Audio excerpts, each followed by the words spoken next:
እንኳን ለታላቁ በዓል ለግሸን ደብረ ከርቤ በሰላምና በፍቅር አደረሳቸው። ቦታውን የመሰረቱት ታላቁ ንጉሥ አጼ አምባሰል የተባለበት ምክንያት አምባው ማር በማር ንብ በንብ በመሆኑ በአጼ ዘርዓ ያዕቆብ ዘመነ መንግስት ታላቁ ንጉሥ ኢትዮጵያዊ ቆስጠንጢኖስ በሱ ዘመን ደግሞ ግሸን ደብረ ከርቤ ተባለች። ግሸን ማለት ጌሰ ገሰገሰ ከሚል የመጣ ነው። የምፈልገው መስቀሉን ነው አሉ። ያን ጊዜ ግብፅን እንዲህ አሉ፣ ይህንን የማታደርጊ ከሆነ አባይን እገድባለሁ አሉ። ስያሜውም ደብረ ከርቤ ተባለ። አንብር መስቀልየ በዲበ መስቀል፣ መስቀሌን በመስቀለኛ ቦታ አኑር የሚለውን ቃል ለመፈጸም በ6 ዓመተ ምህረት ግሸን ደብረ ከርቤን መስቀሉን ይዞ 7 ጊዜ ከዞሩ በኋላ በአንድ ጠባብ ቦታ ላይ እንደምንም ተንጠላጥለው መስቀሉን በመስቀለኛ ቦታ አኖረ። አንድ መግቢያ ብቻ ያለው ታላቁ ስፍራ ግሸን ደብረ ከርቤ። ናግራን ከአንድም 2 ጊዜ ዘምቶ እመብርሃንን ተማጽኖ ቁስቋምን በደብረ ቁስቋም ግብፅ እግዚአብሔር ቢፈቅድና ቢረዳን ህዳር 6 የሚከበረውን የእናታችን የእመቤታችን የቁስቋምን የስደት መመለሷን በዓል በታላቋ ግብፅ እናከብራለን። ደረጀ ዘወይንዬ አስጎብኚ ድርጅት መንፈሳዊ ጉዞውን አዘጋጅቷል። በግብፅ ቆይታችን ከህዳር 4 እስከ ህዳር 14 በምናደርገው አባ ቢሾይ ገዳም የእናታችን የእመቤታችን የቅድስት ድንግል ማርያም ከስዕሏ ላይ ወዙ ጠብ ጠብ የሚብልበት ኢትዮጵያዊ ሙሴ ጸሊምን፣ እንደዚሁም ታላቁ ማር ቅዱስ ሚናስ ገዳምን፣ ስምዖን ጫማ ሰቢውን፣ ገዳመ አዝቄጥስንና ሌሎችንም ገዳማት ይጎበኛሉ። እንደዚሁም በግብፅ ቆይታችን ካይሮ ላይ ታሪካዊ የሆኑ ስፍራዎችንም ያያሉ። የኛው መነሻ የሆነውንም አባይ መዳረሻውንም ይመለከታሉ። ስለዚህ የተሻለ ገዳማትና አድባራትን ታሪካዊ ስፍራዎችን ለመጎብኘት ከፈለጋችሁ ተቀዳሚ ምርጫው ደረጀ ዘወይንዬ አስጎብኚ ድርጅት ይሁን። ከህዳር 4 እስከ 14 ቆይታችን በግብፅ ይሆናል። ህዳር 6 የሚከበረውን የቁስቋምን በዓል ከደረጀ ዘወይንዬ አስጎብኚ ድርጅት ጋር በግብፅ እንድናደርግ ጥሪያችንን በፍቅር እናስተላልፋለን። ህዳር 6 ግብፅ ላይ እንገናኝ። የክርስቶስ ሰላም ለሀገራችን፣ ቸርነቱ ለሕዝባችን ይሁን። እንደምሰንብታችኋል። ይህ ደረጀ ዘወይንዬ ሚዲያ ነው። በሚዲያችን አገራዊ፣ ታሪካዊ፣ ሃይማኖታዊ፣ ባህላዊ፣ ወቅታዊ ጉዳዮችና ሌሎችም ይቀርባሉ። አብራችሁን በመሆናችሁ ታተርፋላችሁ። ለሌሎች በማካፈል ቤተሰባዊነትን ያጠናክሩ። መልካም ቆይታ ይሁንላችሁ። በስመ አብ ወወልድ ወመንፈስ ቅዱስ አሃዱ አምላክ አሜን። ውድ የደረጀ ዘወይንዬ ሚዲያ ተከታታዮች እንኳን ለታላቁ በዓል ለግሸን ደብረ ከርቤ በሰላምና በፍቅር አደረሳችሁ። ሰላም እግዚአብሔር ከእናንተ ጋር ይሁን። ይህንን የታላቁን ስፍራ አስደናቂ ታሪክ ለሌላው እንዲዳረስ ሼር፣ ሰብስክራይብ፣ ላይክ በማድረግ ቤተሰብነትዎን ያጠናክሩ። ዛሬ በስንክሳር መርሃ ግብራችን የምናቀርበው ጥንታዊቷን ታሪካዊቷን የማትጠገበውን ግሸን ላይ ሆነን ግሸን የምትናፍቀንን ግሸን ደብረ ከርቤን ነው።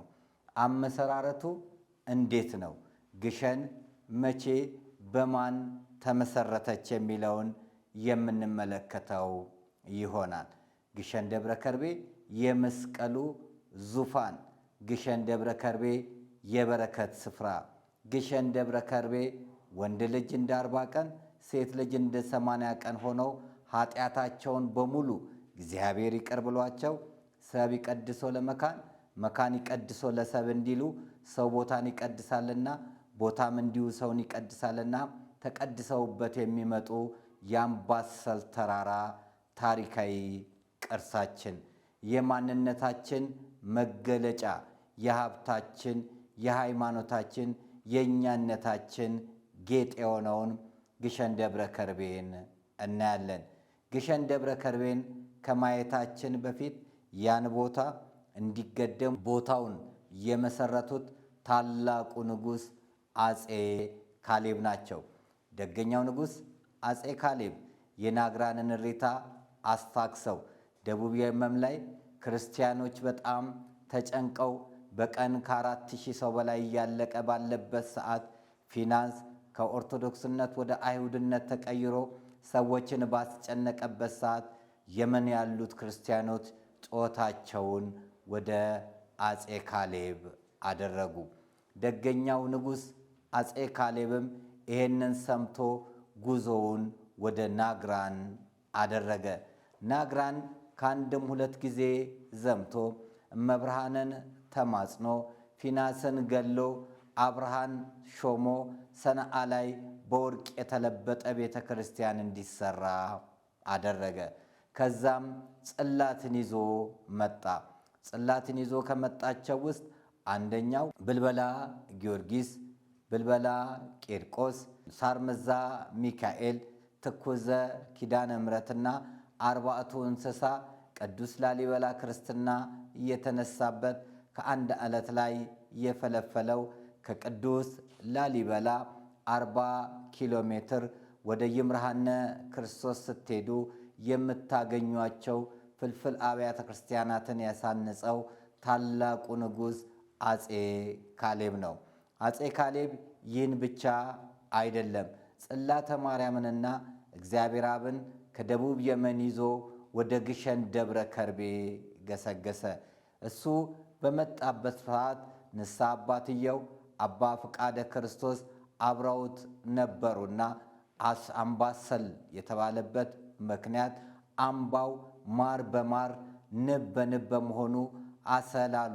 አሰል ማለት በአረበኛ ማር ነውና የማር አምባ ሲሉ አምባ አሰል ተባለ። ግሸን ደብረ ከርቤ ከአዲስ አበባ 400 ኪሎ ሜትር ደሴ ከደረሱ በኋላ ከደሴ ወደ ግራ ተቀንጥለው 25 ኪሎ ሜትር እንደተጓዙ ኩታበር አቡነ ገብረ መንፈስ ቅዱስ ቤተ ክርስቲያንን ያገኛሉ። ከዛም ጉዞዎትን ሲያደርጉ እናትና ልጅ በውሃ ሙላት የተለያዩበትን ተለያየን ወንዝን ያገኛሉ። ብዙዎች እዛ ቦታ ላይ ታጥበው ጉዞአቸውን ያደርጋሉ። በተለይ 17 ኪሎ ሜትር ሲቀረው አቀበቱ እጅግ በጣም ከባድ ነው። ከደሴ 82 ኪሎ ሜትር ርቀት ላይ ሲደርሱ አምባሰል ተራራ ግሸን ደብረ ከርቤን ያገኛሉ። በዓለም ላይ አንደኛ በሰው ብዛት የሚከበርበት ታላቅ የፍቅር ቦታ የት ነው ቢባል ግሸን ደብረ ከርቤ ነው። ከአንድም 3 መናኸሪያ ይሞላል። ከዛ ሰው ጉዞውን ያደርጋል። ዳገቱን እንደወጣ ወደ ግራ ይሄድና ደረጃውን ያገኛል። ደረጃውንም እንዳገኘ ወደ ቀኝ ታጥፎ ትልቁን መስቀል ያያል። ልቡ በሐሴት ይሞላል። ከዛም እርሱን አለፍ ብሎ ከተሄደ በኋላ አሁንም ሌላ ደረጃ ይጠብቀዋል። ደረጃውን ወጥቶ ወደ ግራ እንደታጠፈ ግሸን ማርያም እናታችን እመቤታችን ቅድስት ድንግል ማርያምን ቤተ ክርስቲያንን ያገኛል። ከዛም ወደፊት ሲሄድ ከእመቤታችን ጎን ጸበሉን ይመለከታል። ከጸበሉ አጠገብ ደግሞ የእግዚአብሔር አብ ቤተ ክርስቲያንን ያያል።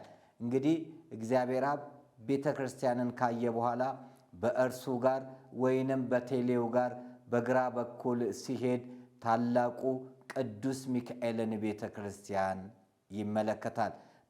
በመናኙ ጳጳስ በአባ ሚካኤል የተሰራውን የጎንደሩ ሊቀ ጳጳስ በነበሩት የተሰራውን ቅዱስ ሚካኤልን ተመልክቶ ቁልቁል በሚያይበት ሰዓት ታላቁን ገዳም ቅዱስ ጊዮርጊስን ያያል። እንደዚሁም በስተቀኝ በኩል ጤፉት ከሚነበብበት ስፍራ በስተቀኝ ሲሄድ በግራ በኩል ቅዱስ ገብርኤልን ቤተ ክርስቲያን ያገኛል። በስሩ ሲወርድ ደግሞ ቅዱስ ኡራኤል ቤተ ክርስቲያንን ያገኛል። ቅዱስ ኡራኤል ቤተ ክርስቲያን ጋር ሆኖ መግቢያውን ሰዎች ሲወጡና ሲገቡ ይመለከታል። ቅዱስ ሚካኤል ጋር ሆኖ ደግሞ የመኪናውን ብዛት የመጣበትን መንገድ ይመለከታል። መልክዓ ምድሩ እጅግ በጣም የሚያምር አንድ መግቢያ ብቻ ያለው ታላቁ ስፍራ ግሸን ደብረ ከርቤ። ግሸን ደብረ ከርቤ እንግዲህ በታላቁ ንጉሥ ለመጀመሪያ ጊዜ ንግስና አልፈለግም ብለው አባ ጴንጠሌዎን ገዳም የገቡት አባ ጴንጠሌዎን ከ9 ቅዱሳን አንዱ ቅዱስ የሆኑት አክሱም ጽዮን መግቢያ ላይ በስተቀኝ ተራራው ላይ ገዳማቸው የሚገኝበት ስፍራ የመነነው ታላቁ ንጉሥ የአፄ ገብረ መስቀል አባት አፄ ካሌብ ነው። ኪነ ሕንፃን የሠራ አፄ ካሌብ፣ መብርሃንን በመማፀን ድል ያደረገው አፄ ካሌብ፣ እግዚአብሔርን የፈራው አፄ ካሌብ፣ ንግስናን የተወው አፄ ካሌብ፣ ታላቁ ኢትዮጵያዊ ጻድቅና ኢትዮጵያዊ ኮከብ የሆነ ንጉሥ ይህንን ቦታ የመሰረተው እርሱ ነው።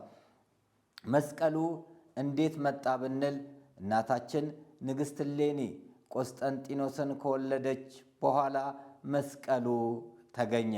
እንዴት ቢባል የቀደመ ስሟ ተርቢኖስ ነበረ። ተርቢኖስ እሷ ላይ ግፍ ሰርቶ ስራሽ ይከተልሽ ብሎ ባህር ላይ ጥሏት ነበረና ሮሃ በደረሰችበት ሰዓት ቁስጣ የተባለ የበራንጣያ ንጉሥ መጥቶ እሷን አግብቶ ቆስጠንጢኖስን ወለደ። ቆስጠንጢኖስ ማለት ዥንጉርጉር ማለት ነው። ቆስጠንጢኖስ ካደገ በኋላ በእናቱ ምክር ከጸና በኋላ በዛ በሰማዕታት ዘመን፣ በዛ በመከራ ዘመን፣ በዛ በስቃይ ዘመን፣ በዛ በሞት ዘመን ሕይወትና ክርስትናን ስላስተማረችው ጠንካራ ልጅ ሆነ። ከዛም ወደ በራንጠያ ሄደ። አባቱም ሾመው። አባቱ ከ2 ዓመት በኋላ ሲሞት እርሱ ንጉሥ ሆነ። 7 ዓመት እንደሞላው በንግስና ሮማውያን ልክ ለአፄ ካሌብ ጮኸው እንደተናገሩ ለእርዚም አስቀድመው መከራ ሲደርስባቸው ጩኸታቸውን አሰሙ። መክስሚያኖስ በአንጾኪያ በግብፅና በሮም ነግሶ ስለነበረ ክርስቲያኖችን ያሰቃይ ስለነበረ ክርስቲያኖችን ይገድልና ያቃጠል ስለነበረ ክርስቲያኖች መከራቸው በዛባቸው። ያኔ ይሄ ቆስጠንጢኖስ ታላቁ ንጉሥ ትኩር ብሎ ያዝንና ይተክዝ ነበር። እንዴት አድርጌ ነው ክርስቲያኖችን ከመከራ የማስጥለው እያለ በሚያስብበት ሰዓት በእኩለ ቀን 6 ሰዓት ላይ ሰማይ ላይ ታላቅ ስዕልን ተመለከተ። ይኸውም ስዕል የመስቀል ስዕል ነበር። ብርሃኑ የፀሐይን ብርሃን እስኪሸፍን ድረስ ኃይለኛ ብርሃንና ኃይለኛ የሚያንጸባርቅ ሆነበት። በላዩም ላይ ጽሑፍ ነበር። በዩናንያን ቋንቋ ኒኮስጣጣን የሚል ጽሑፍን ተመለከተ። ትርጉሙ ግራ ገባው፣ ተጨነቀ። ሌሊት ላይ በሕልሙ ቅዱስ ሚካኤል እንዲህ አለው፣ ትርጉሙ ኒኮስጣጣን ማለት በመስቀሉ ኃይል ድልን ታደርጋለ ማለት ነው። ወዳጆቼ በራችሁ ላይ ኒኮስጣጣን ብላችሁ ጻፉ። ቤታችሁ ላይ ኒኮስጣጣን ብላችሁ ጻፉ። አዎ የመስቀሉ ኃይል ድልን ያደርጋል። መስቀል ኃይላችን ነው። መስቀል ቤዛችን ነው። መስቀል የነፍሳችን መዳኛ ነው። አይሁድ ይክዱታል፣ እኛ ግን እናምነዋለን። ያመነውም እኛ በመስቀሉ እንድናለን ድነናለም ማለት ነውና እንግዲህ ይሄንን ጽሑፍ ትርጉሙ ሲገባው መስቀሉን በወርቅ አሰርቶ ዘውዱ ላይ አደረገ። ከዛም በፈረሶቹ ላይ ሁሉ አደረገ። ያ የታላቋ ንግሥት የእሌኒ ልጅ ተርቢኖስ ተቸግሮ ስታገኘው ያልተበቀለችው ለሞት አሳልፎ የሰጣትን የቀደመውን ባለቤቷን ያልተበቀለችው ንግሥት እሌኒ በመልካም ነገር ያሳደገችው ቆስጠንጢኖስ ውጊያውን ጀምሮ መክሲሚያኖስ ልክ እንደ ፈርዖን በባህር እንደሰጠመ ሁሉ ድልድዩ ፈርሶ ባህር ውስጥ ገብቶ ሞተ። የኛ ንጉሥ ቆስጠንጢኖስ ሮምን ተቆጣጠረ፣ የሮም ንጉሥም ሆነ። ከዛም በኋላ ለ7 ቀን የመስቀል በዓል ተከበረ። በ325 ዓ.ም መስከረም 21 318ቱ ሊቃውንተ ቤተ ክርስቲያን ሃይማኖተ አበውን በቱርክ ኒቅያ ላይ መሰረቱ። ዛሬ የምንጸልየው ጸሎት ሁሉን የፈጠረ አንድ አምላክ በሚሆን የሚለውን ጸሎት መሰረተ እምነት ወይንም ዶግማ ብለን የምንጠራውን እነዚህ አባቶቻችን የመሰረቱ ናቸው። በዛ ሰዓት ቆስጠንጢኖስ የቶማስ ዘመራስን ቁስሉን የሳመ ታላቅ አክብሮት ለአባቶች የሰጠ አጽመ ቅዱሳን እንዲሰበሰብ ያደረገ ነው። ይህ ብቻ አይደለም። ቀድሞ በራንጣያ የተባለችውን የአባቱን ሀገር አባቱ የነገሰበትን ቀጥሎ እሱ የነገሰበትን ቦታ እጅግ በሚያምር መልኩ ሰርቶ ቁስጥንጥንያ ብሎ ከተማዋን ሰየመ። በከተማዋ ውስጥም የእናታችን የእመቤታችን የቅድስት ድንግል ማርያምን ቤተ ክርስቲያን በወርቅ አሸብርቆ አሰራ። እንዲሁም የሃጊያ ሶፊያን የራሱ ቤተ መንግሥት የነበረውን በመልአኩ ትእዛዝ የሃጊያ ሶፊያ ቤተ ክርስቲያን እንዲሆን ተደረገ። ንግሥት እሌኒ የአምላኳን መስቀል ለመፈለግ የጌታችንን መስቀል ለማግኘት ጉዞዋን ወደ ኢየሩሳሌም አደረገች። እሌኒ አንድም ቱርክ ናት፣ አንድም ደግሞ ግሪካዊት ናት ተብላ ይነገርላታል። ነገር ግን ጉዞዋን ወደ ኢየሩሳሌም ስታደርግ አዋጅን አሳወጀች። በልጇ በቆስጠንጢኖስ አብያተ ጣዖታት ይዘጉ፣ አብያተ ክርስቲያናት ይከፈቱ። ወዳጄ የመከራ ዘመን ያልፋል፣ የሞት ዘመን ያልፋል። ቆስጠንጢኖስ ሲነግስ፣ ቆስጠንጢኖስ ሲመጣ ቤተ ክርስቲያን ከስደት ታርፋለች፣ ክርስቲያኖች ከእንግልት ያርፋሉ። ይህ የሚሆነው ቆስጠንጢኖስ እስኪነግስ ብቻ ነው። መከራው፣ ስደቱ፣ ችግሩ፣ እስሩ፣ እንግላቱ፣ ሞቱ ሁሉ የሚሆነው ቆስጠንጢኖስ እስኪነግስ ብቻ ነው። ቆስጠንጢኖስ ሲነግስ እነዚህ ሁሉ ያልፉና ወርቃማው ዘመን ይመጣል። አይደለም በቁም ያሉ ክርስቲያኖች፣ የሞቱ ክርስቲያኖች አጽማቸው ተሰብስቦ በክብር ያርፋሉ። ስደት ይቆማል፣ ሞት ይቆማል፣ እስራት ይቆማል፣ ግድያ ይቆማል። መቼ? ቆስጠንጢኖስ ሲነግስ። ያ ታላቅ ንጉሥ አብያተ ጣዖታት ተዘግተው አብያተ ክርስቲያናት እንዲከፈቱ፣ አጽመ ቅዱሳን እንዲሰበሰብ፣ አብያተ ክርስቲያናት እንዲታነጹ አደረገ። እሷም ጉዞዋን ወደ ኢየሩሳሌም ሄዳ የጌታዬን መስቀል እንዴት አገኛለሁ ስትል በዕድሜ የገፋ ከሞት የተረፈ በጥላው ያረፈ ታላቁን ጻድቅ የሆነውን ኪራኮስን አገኘችው። እሱም እንዲህ አላት፣ ደመራውን ደምረሽ ዕጣኑን በላዩ ላይ ስታደርጊ ምልክትን ይሰጥሻል። 300 ዓመት ሆኖታልና ቆሻሻ ተደፍቶበት የት እንዳለ አይታወቅም። ያን ጊዜ መስከረም 16 ደመራ ደምራ የዕጣኑን ጢስ እላዩ ላይ ስታደርግ ዕጣኑ ወደ ሰማይ ሄዶ ተራራው ላይ ሰገደ። መስከረም 17 ቁፋሮ ተጀመረ። ከዛም መጋቢት 10 መስቀሉ ተገኘ። ችቦ እያበሩ መስቀሉን በፍቅር በዝማሬ ከብፁዕ አባታችን አቡነ መቃርዮስ ሊቀ ጳጳስ ዘኢየሩሳሌም ከሆኑት ጋር ሆነው እንቅስቃሴያቸውን በደስታ መስቀሉን አስገቡ። አንድም መስከረም 17 መስቀሉ ቅዳሴ ቤቱ በኢየሩሳሌም የከበረበት ቀን ነው። መጋቢት 10 ቢገኝም ያ ቦታ ላይ በየጊዜው አብይ ጾም ሕማማት ላይ ሊውል ስለሚችል በዓልን ከበዓል ጋር በማገናኘት ቁፋሮ በተጀመረበት ቀን ቅዳሴ ቤቱ እንዲከበር አደረጉ። ይህ ታላቁ ስነ ስርዓት በኢየሩሳሌም ተደረገ። መቼ ቢባል በ327 ዓመተ ምህረት። እንግዲህ በእንዲህ አይነት ሁኔታ ሳለ ብዙ ጊዜያትን ከቆየ በኋላ መስቀሉ ግብፅ ጋር ነበረ። ታላቁ ኢትዮጵያዊ ንጉሥ አፄ ዳዊት የአፄ ዘርዓ ያዕቆብ አባት የጻድቁ የቀዳማይ አፄ ቴዎድሮስ አባት የሆኑት አፄ ዳዊት ላይ አሁንም ከግብፅ ጥያቄ መጣ። መከራ ደረሰባቸው፣ ሞት በዛባቸው፣ እንግልት በዛባቸው። አባ ሚካኤልና አባ ገብርኤል ታስረዋል። ይሄን ጊዜ ድረሱልን ብለው ለእሳቸው መልእክት ደረሰ። እሳቸውም ሶማሊያ ላይ ሱባኤ ያዙ። ሱባኤውም ምንድን ነው ቢሉ ግብፅ እግዚአብሔር ፈቅዶ ልቧን አራርቶ ያለ ጦርነት ያሰቡትን እንዲያሳካላቸው ነበረ። ደብረ ከርቤ መቅደሰ ማርያምና መድኃኔ ዓለም የሚባል ቤተ ክርስቲያን በቦታው ላይ ነበረን። ሶማሊያ የክርስቲያን ሀገር ልክ እንደ ቱርክ ነበረች። መቃደስ ትባል ነበር። መቀደሻቸው ፈረሰ ከሚል ሞቃዲሾ እንደተባለ ይነገርላታል።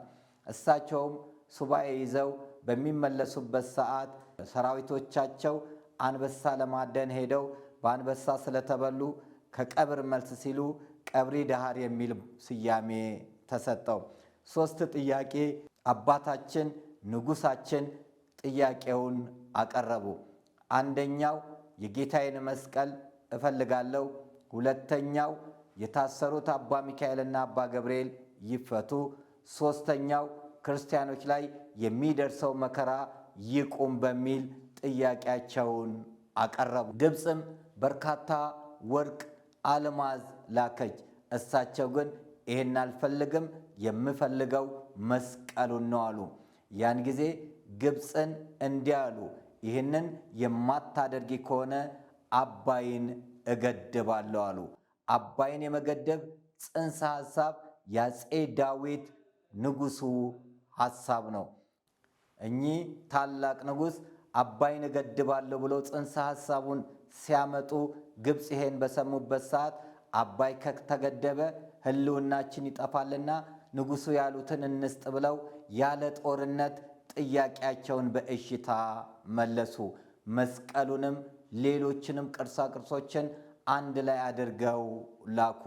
መስቀሉ ኢትዮጵያ መስከረም 10 1395 ዓ.ም ሲገባ አፄ ዳዊት ከፈረስ ላይ ሱዳር ሰናር ላይ ወድቀው ከበቅሎ ላይ ወድቀው ሞቱ። ያን ጊዜ ልጃቸው አፄ ዘርዓ ያዕቆብ ይሄን መስቀል ለማምጣት እንዲችል እግዚአብሔር አሳሰበው። አፄ ዘርዓ ያዕቆብ ንግስና አልፈልግም ብሎ በየገዳማቱ ይዞር ነበርና አክሱም ጽዮን ለበዓል በነበረበት ሰዓት እሳቱ እየነደደ ፍንዳታ ድምፅ ሲሰማ የጃን ልጅ ብሎ ሲጮህ ማን አንተ የንጉሥ ልጅ ብለው ጃን ማለት ንጉሥ ማለት ነውና ይዘውት የንጉሥ ልጅ መሆኑን ተናገረ። ከዛም እርሱን ቆስጠንጢኖስ ብለው ማዕረግ ሰጥተው የኢትዮጵያ ንጉሥ አደረጉት። አፄ ዘርዓ ያዕቆብ ከ1426 እስከ 1460 ለ34 ዓመት ድረስ የነገሰ ታላቅ ንጉሥ፣ በየአብያተ ክርስቲያናቱ ቤተ መጻሕፍት እንዲሆን ያደረገ፣ ከ11 በላይ መጻሕፍትን የጻፈ፣ እንዲሁም ግሸን ደብረ ከርቤ ላይ የእመቤታችን ተአምረ ማርያም በወርቅ እንዲጻፍ ያደረገ ታላቅ ሥራን የሠራ፣ ጻድቃኔ ማርያምን የገደመ፣ አጽሙም በጣና ደሴት ላይ ዳጋ እስጢፋኖስ ላይ የሚገኝ ታላቁ ንጉሥ መስቀሉን ተሸክሞ ወደ ተለያየ ቦታ መዞር ጀመረ። እንግዲህ አንብር መስቀልየ በዲበ መስቀል፣ መስቀሌን በመስቀለኛ ቦታ አኑር የሚለውን ቃል ለመፈጸም ብዙ ደከመ። በቀላሉ ሊያገኝ አልቻለም። ያቺ የማር አምባ፣ ያቺ የበረከት አምባ፣ ያቺ የይቅርታ አምባ የሆነችውን ግሸን ደብረ ከርቤን በቀላሉ አላገኛትም። በመጨረሻ ፍቃደ እግዚአብሔር ሆኖ መስከረም 21 1446 ዓመተ ምህረት ግሸን ደብረ ከርቤን መስቀሉን ይዞ 7 ጊዜ ከዞሩ በኋላ በአንድ ጠባብ ቦታ ላይ እንደምንም ተንጠላጥለው መስቀሉን በመስቀለኛ ቦታ አኖረ። ስያሜውም ደብረ ከርቤ ተባለ። የቀደመ የግሸን ስሟ በ9ኛው መቶ ክፍለ ዘመን ደብረ ነጎድጓድ ተብሎ ይጠራ ነበረ። ከዛም ደብረ እግዚአብሔር ተባለ። ብዙም ሳይቆይ ታላቁ ኢትዮጵያዊው ጻድቅና ንጉሥ ከአንድ ዓለት ላይ 11 ቤተ መቅደስን የፈለፈለ ቅዱስ ላሊበላ ኮሶ እየጠጣ ሰሌን እየሰፋ ራሱን በራሱ ያስተዳድር የነበረ ደገኛው ንጉሥ ቅዱስ ላሊበላ ወደዛ ቦታ ሄዶ ሊፈለፍል ሲል ይህ ያንተ ቦታ አይደለም ተብሎ በ11ኛው መቶ ክፍለ ዘመን በሚመለስበት ሰዓት ደግሞ ደብረ ነገሥት ተብላ ነገሥታቶች የሚማጸኗት ናትና ደብረ ነገሥት ተብላ ስያሜውም ተጠራ። ደብረ ከርቤ ተባለ። በአፄ ዘርዓ ያዕቆብ ዘመነ መንግሥት ታላቁ ንጉሥ ኢትዮጵያዊ ቆስጠንጢኖስ በሱ ዘመን ደግሞ ግሸን ደብረ ከርቤ ተባለች። ግሸን ማለት ጌሰ ገሰገሰ ከሚል የመጣ ነውና ያቺ ታላቋ ስፍራ በመስከረም 21 1446 መስቀሉ ዙፋኑ ያረፈበት ስፍራ በየዓመቱ ጉዞ ይካሄዳል። መስቀሉ ወደ ኢትዮጵያ የመጣው ግማደ መስቀል በሚል በልማድ አነጋገር ግማሽ ነው እየተባለ ይነገራል። ፍጹም ስህተት ነው። ሳይገባን እንደምናደርገው ነው። ግሸን ደብረ ከርቤ የመጣው ሙሉ መስቀል ነው። እንኳን መስቀሉን አይደለም የለበሰውን ልብስ ዕጣ ተጣጣሉበት እንጂ አልተካፈሉትም። ወደኛ የመጣው መስቀሉ ብቻ አይደለም። ሰፈነግ የጠጣበት ዋንጫ፣ የታሰረበት ገመድ፣ የለበሰው ከለሜዳ፣ የተወጋበት ጦር፣ አክሊለ ሦኩ፣ የእሌኒ አጽም፣ የቅዱስ እስጢፋኖስ ተረፈ አጽሙ፣ የቅድስት አርሴማ ተረፈ አጽሟ፣ የቅዱስ ጊዮርጊስ ተረፈ አጽሙ፣ የሌሎቹም ሄሮድስ ያስፈጃቸው እልፍ አላፍ ሕፃናት አጽም ማዮርዳኖስና አፈሩ ጭምር ከመጣ በኋላ እግዚአብሔር አብ ቤተ ክርስቲያን አየር ላይ ተንጠልጥሎ ተቀበረ። መስቀሉ ማንም ሊያወጣው ማንም ሊልካው አይችልም። በየዓመቱ የሚወጣው አምሳያውን ነው እንጂ የጌታችን የመድኃኒታችን የኢየሱስ ክርስቶስ ደሙን ያፈሰሰበት ሥጋውን የቆረሰበት መስቀሉ ሙሉ መስቀሉ የሚገኘው ግሸን ደብረ ከርቤ እግዚአብሔር አብ ቤተ ክርስቲያን አየር ላይ መሬት ውስጥ ነው። ያ ቦታ የወንዶች ገዳም ነው። ማለትም ወንዶች ብቻ ወደ ውስጥ የሚገቡ፣ ሴቶች ሥጋው ደሙን እንዲቀበሉ ሲፈልጉ በድንኳን ተደርገው እንዲቀበሉ ይደረጋል። ግሸን ደብረ ከርቤ ታሪካዊ የሆነ ሀብታችን ነው፣ ቅርሳችን ነው። ልንጎበኘው፣ ልናግዘው፣ ፕሮጀክቶችን፣ ሐሳቦችን ልናከናውን ከዓለም ላይ ያለ ሕዝብ ሁሉ የሚሰበሰብበት ቦታ ነው። በተለይ የሸዋ ሕዝብ ስለሚሄድ ነው። እዛው ማርልኝ ያንን ገበሬ እያሉ አባቶቻችን ይዘምራሉ። የሸዋን ሰው ማርልኝ፣ የሸዋን ሰው እያሉ ይዘምራሉ። ዕድሜ ይስጥልን ለሸዋ ሰው ይላሉ። ለምን? በአብዛኛው ከሸዋ የሚሄደው ሰው በጎ ስለሚያደርግላቸው ከተለያየ ቦታ የሚመጡት ሁሉ አብያተ ክርስቲያናት እርዳታ የሚያገኙት በዚሁ በግሸን ደብረ ከርቤ መንፈሳዊ ጉዞ ነው። እንግዲህ ግሸን ደብረ ከርቤ ሁልጊዜ የምትናፈቅ ጥንታዊት እንደሆነች ተመልክተናል። መቼ ተመሰረተች? በ5ኛው መቶ ክፍለ ዘመን። በማን ተመሰረተች? በአፄ ካሌብ ደገኛው ንጉሥ በአባ ፍቃደ ክርስቶስ። የተለያየ ስያሜዎችን የያዘችው። እኛ ኢትዮጵያውያን እድለኞች ነን። እንዳለመታደል ሆኖ ወርቅ ይዘን ተራብን። እንዳለመታደል ሆኖ መስቀሉን ተሸክመን ተዋጋን። እንዳለመታደል ሆኖ 10ቱ ትእዛዛት የተጻፉበት ጽላተ ሙሴ የሚገኝባት ሀገር ኢትዮጵያ፣ የቅዱሳን መፍለቂያ ኢትዮጵያ፣ የቅዱሳን መሸሻ ኢትዮጵያ፣ አቡነ ገብረ መንፈስ ቅዱስ መጥተው 100 ዓመት ቁልቁል የጸለዩባት ሀገር ኢትዮጵያ፣ የክርስቶስ ሰምራ ሀገር፣ የአቡነ ተክለ ሃይማኖት ሀገር ኢትዮጵያ፣ የአባይ መነሻ ምንጭ ጊዮን ያለባት ሀገር ኢትዮጵያ። አንደበታችን ባቢሎ ሆኖ ተባላን እንጂ አየሯ ተስማሚ፣ መልክዓ ምድሯ እጅግ ደስ የሚል ውብ የሆነች ሕዝቡ ፍቅር የሆነ ነውና ይህቺ ሀገር መስቀሉን ይዛ ጦርነት ሊካሄድ አይገባም ነበር። መስቀሉን ይዛ ልትራብ አይገባም ነበር። መስቀሉን ይዛ መከራ ውስጥ ልትገባ አይገባም ነበር። ስለዚህ የመስቀሉ ዓላማ ሰላም ነው። የመስቀሉ ዓላማ ፍቅር ነው። የመስቀሉ ዓላማ አንድነት ነው። ደመራ ማለት መሰባሰብ፣ ኅብረት፣ አንድ መሆን ነውና እኛም አንድ ሆነን በኢትዮጵያዊ አንድነት ስለ ሀገራችን ልናስብ ልንቆም ያስፈልጋል። በልማድ ሳይሆን በማወቅና በማመን በዓላትን ልናከብር ያስፈልጋል። ዛሬ ብዙዎች ግሸን ይናፍቋታል። በተለያየ ምክንያት በርቀት፣ በግጭት እንደዚሁም ባለመቻል ግሸን ደብረ ከርቤ መሄድ ያልቻሉ ትላንትና ግሸን ሄደው ወይራዋ ስር ሲጸልዩ የነበሩ ትላንትና ግሸን ሄደው ኡራኤል ቤተ ክርስቲያንን ተማጽነው ትላንትና ግሸን ሄደው ቅዱስ ገብርኤል ሲሄዱ ቅዱስ ሚካኤል ሲሄዱ ቦታው ላይ የነበረውን ዝማሬ የሚናፍቃቸው ዛሬ መሄድ ያልቻሉ ትዝታ የሆነባቸው ብዙዎች አሉ። ስያሜው በየዓመቱ የሚሄዱ ግሸን ሲሆን የማይቀሩ የምትናፍቃቸው ሁልጊዜ ዓይናቸው ስር የምትሄደው ታላቁ የበረከት ስፍራችን ግሸን ደብረ ከርቤ ናት። አዎ ጤፉት ይናፍቃል። ግሸን ደብረ ከርቤን ስናነሳ በረከታቸው ይደርብንና አባ መፍቀሬን እናስታውሳለን። ግሸን ላይ ታላቅ ስራን የሰሩትን ሐይቅ እስጢፋኖስ ያንን ወይራውን የተከሉትን ያንን የመሰለ ትልቅ ስራ የሰሩትን ባለፈው ባረፉበት ሰዓት በዓለም ላይ እንደዚህ አይነት የቀብር ስነ ስርዓት ተፈጽሞ የማያውቅ ባታዬ አባ መፍቀሬ ሰብ ሊቀ ትጉሃን ለወንጌል አገልግሎት የሚደክሙ አብያተ ክርስቲያናት ሲታነጽ በየቦታው ላይ የሚገኙ ግሸን ላይ በየዓመቱ ለግሸን ደብረ ከርቤ መንገድ መቃናት ለግሸን ደብረ ከርቤ ካህናት እርዳታ ይደረግ ዘንድ ሁልጊዜ ይጮሁ የነበሩትን እንግዲህ ባለፈው በሞት አጥተናል። እሳቸው ወደ እግዚአብሔር በጎ እንደሰሩ ስራቸው በምድር ላይ ተመስክሮላቸው በበረከት አርፈዋል። እንግዲህ ግሸን ላይ የማይረሱ በርካታ ስራዎች አሉ።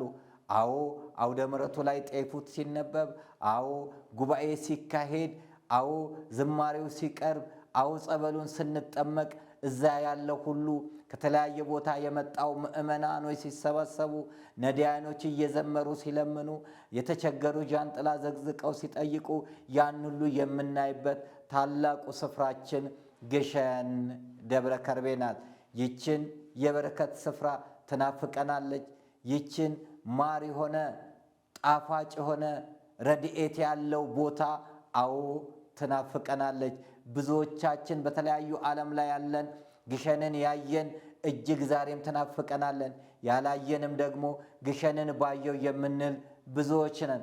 እንግዲህ ዛሬ እግዚአብሔር ፈቅዶ ይህንን ስንሰራ በየቤታችሁ በረከት እንዲገባ በየቤታችሁ ረድኤት እንዲገባ ግሸን ድንግል ማርያም ወደ እናንተ እንድትገባ ከሩቅ አይቶ ተሳለሟት እንዲሉ በእምነት እንድትሳለሙ የግሸን በረከት የግሸን ረድኤት የግሸን ሰላም የግሸን ሐሴት እናንተ ቤት እንዲገባ ይህንን ሰርተናል። ቅርሳችን ናትና ግሸንን እንወዳታለን። ታሪካችን ናትና እንወዳታለን። የምህረት የቃል ኪዳን ስፍራ ናትና እንወዳታለን። እግዚአብሔር የመረጣት ቦታ ናትና እንወዳታለን። ነገሥታት ያከበሯት ስፍራ ናትና እናከብራታለን። የመስቀሉ ዙፋን ያለባት ስፍራ ናትና እኛም ግሸንን እንወዳታለን። ግሸን ደብረ ከርቤ ጥንታዊ ታሪካዊ የረድኤት ስፍራ ግሸን ደብረ ከርቤ እግዚአብሔር በቃል ኪዳኑ ኃጢአትን ሁሉ ይቅር የሚልበት ታላቅ ስፍራ ተለያየንን ዘልቀን አምባው ላይ የምናገኛት አንድ መግቢያ ብቻ ያላት ግሸን ደብረ ከርቤ ሁልጊዜ የምትናፈቅ ደብር ናት። ለዛሬ ስለ ግሸን ደብረ ከርቤ እዚህ ላይ ያበቃን። እግዚአብሔር ቢፈቅድ በሚቀጥለው የስንክሳር መርሃ ግብራችን ሌላ ደግሞ ይዘን እንቀርባለን። እስከዛው ክፉ አይንካችሁ። ስትሄዱ የጎደለው ሞልቶ የጠፋው ተገኝቶ ሲያሜውቃችሁ ደብረ ከርቤ ተባለ። የእናታችን የእመቤታችን የቅድስት ድንግል ማርያም አማላጅነት የጻድቁ አባቴ የአቡነ ሲኖዳ ተራዳይነት አይለየን። ሰላም ለኢትዮጵያ ይሁን፣ አሜን። ቁስቋምን በደብረ ቁስቋም ግብፅ እግዚአብሔር ቢፈቅድና ቢረዳን ህዳር 6 የሚከበረውን የእናታችን የእመቤታችን የቁስቋምን የስደት መመለሷን በዓል በታላቋ ግብፅ እናከብራለን። ደረጀ ዘወይንዬ አስጎብኚ ድርጅት መንፈሳዊ ጉዞውን አዘጋጅቷል። በግብፅ ቆይታችን ከህዳር 4 እስከ ህዳር 14 በምናደርገው አባ ቢሾይ ገዳም የእናታችን የእመቤታችን የቅድስት ድንግል ማርያም ከስዕሏ ላይ ወዙ ጠብጠብ የሚብልበት ኢትዮጵያዊ ሙሴ ጸሊምን እንደዚሁም ታላቁ ማር ቅዱስ ሚናስ ገዳምን ስምዖን ጫማ ሰቢውን ገዳመ አዝቄጥስንና ሌሎችንም ገዳማት ይጎበኛሉ። እንደዚሁም በግብፅ ቆይታችን ካይሮ ላይ ታሪካዊ የሆኑ ስፍራዎችንም ያያሉ። የኛው መነሻ የሆነውንም አባይ መዳረሻውንም ይመለከታሉ። ስለዚህ የተሻለ ገዳማትና አድባራትን ታሪካዊ ስፍራዎችን ለመጎብኘት ከፈለጋችሁ ተቀዳሚ ምርጫው ደረጀ ዘወይንዬ አስጎብኚ ድርጅት ይሁን። ከህዳር 4 እስከ 14 ቆይታችን በግብፅ ይሆናል። ህዳር 6 የሚከበረውን የቁስቋምን በዓል ከደረጀ ዘወይንዬ አስጎብኚ ድርጅት ጋር በግብፅ እንድናደርግ ጥሪያችንን በፍቅር እናስተላልፋለን። ህዳር 6 ግብፅ ላይ እንገናኝ። እኛ በትላንትናና በነገ መካከል ያለን ዛሬ ነን። ዛሬ ላይ ሆነን ነገን በበጎ ነገር እንገንባ። ነገ አዲስ ቀን ነው። ቀኑም ደግሞ ደስ ይላል። ደረጀ ዘወይንዬ ሚዲያ ኢትዮጵያዊ ማንነት